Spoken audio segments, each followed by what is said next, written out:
Depuis la blessure à Guillaume Baudouin, qui est ici ce soir à l'Arena. Donc lui qui s'annonce vers un retour tranquillement. Alors bon match mesdames et messieurs, c'est parti. On a pris 10. Elmire. Tommy Lavallée va t'aimer, mais c'est Tommy Lafontaine, David. Lausier s'amène devant Gilna, bel arrêt de Gilna. Là j'ai dit c'est celui qui avait le C du capitaine ce soir pour Thetford. Là encore, un revirement. Beauvillier qui est seul devant le filet. Il a tiré le but. Francis Beauvillier, le Sorellois qui vient marquer un but devant les partisans de sa ville, mais pour l'équipe adverse. Lui qui s'est retrouvé seul devant Marc-Antoine Gélina. Lalonde. Là, beau jeu là, de Lalonde. Et là, quel arrêt de Marc-Antoine Gélina qui plonge pour voler la break. Et là, à Bilodeau. Je pense à Morissette qui laisse pour Heinz. Quel beau jeu. Heinz qui va d'un tir. Je pense que Cadorette a touché à ce tir-là. C'est repris par Bouvet-Morissette qui repasse à Heinz, à Bilodeau. Bilodeau, il va d'un tir et là, ça a dévié sur plusieurs joueurs. Et là, je sais pas si ça a touché le poteau. Oui, encore une fois, un poteau pour les Éperviers cette fois-ci. Excellente deuxième période défensivement pour l'ancien choix des Sénateurs d'Ottawa, Pierre-Luc Lessard.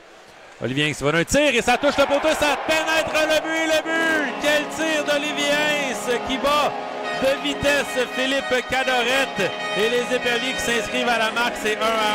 Et le travail de la première ligne qui joue extrêmement bien depuis. C'est Paul Barry qui avait réagi fortement face à ça. Et là, quelle passe de Lausier, quel but de Francis Beauvillier, son deuxième du match. Une passe lobée parfaite de Christophe Lausier. Et Beauvillier qui s'était faufilé seul derrière la défensive sorelloise. Et bien là, aussitôt, c'est 1-1, aussitôt la Surantia qui reprend les devants. Marc-Olivier Damour et Danick Malouin qui... Est-ce qu'on va engager le combat? On a déjà laissé tomber un gant de chaque côté. Oh oui, on y va, un combat. Danick Malouin et Marc-Olivier Damour. On les laisse aller du côté des arbitres. Damour qui a toujours un gant dans les mains. Là, finalement, on le laisse tomber. Et là, Danick Malouin, je pense, là, quel coup de poing Danick Malouin. Marc-Olivier Damour qui tombe sur le sol. Et on n'a pas fini de discuter entre les deux joueurs alors que Damour revient sur ses patins. Je pense que du côté de Danick Malouin, touché au disque en premier, vraiment encore une fois derrière le filet. Quelle mise en échec de Gabriel Paquin-Boudreau sur Maxime Lecourt. Bataille pour le disque. Là, une bonne mise en échec de Boivin sur Poirier. Là, Yann Joseph qui tente de s'en prendre à Antoine Waked. Est-ce que les deux 97 vont laisser tomber les gants? Ils cherchent à s'en prendre à Waked. Et oui, on va y aller. Waked qui a lancé un coup de poing. Là, les arbitres qui s'interposent. Là, Yann Joseph, on a attendu très longtemps avant de laisser tomber les gants. On a joué à droite de chance de Gélina. Et là, c'est Waked qui va s'échapper. Waked, ça met seul devant le gardien. Waked, quelle feinte! Et là, est-ce qu'on a fait l'arrêt du côté de Calderette? Ou c'est l'arrêt? Wow! Ça mène, il y a un peu d'espace. Passe de l'autre côté à Paquin-Boudreau qui tente la feinte. Il est trop en faire là-dessus. Feinte en zone neutre, rentre en zone de l'assurance. Belle passe à Cahouette. Cahouette, il va d'un tir, c'est bloqué par l'essor. Et là, son retour, Cahouette. Et là, le but, c'est marqué par Antoine Waked sur un retour de lancer. On le disait, ça prenait un but sur des retours de lancer pour les Éperviers. Et bien là, c'est fait. Et Antoine Waked qui connaît lui aussi un excellent match. Justin Perron.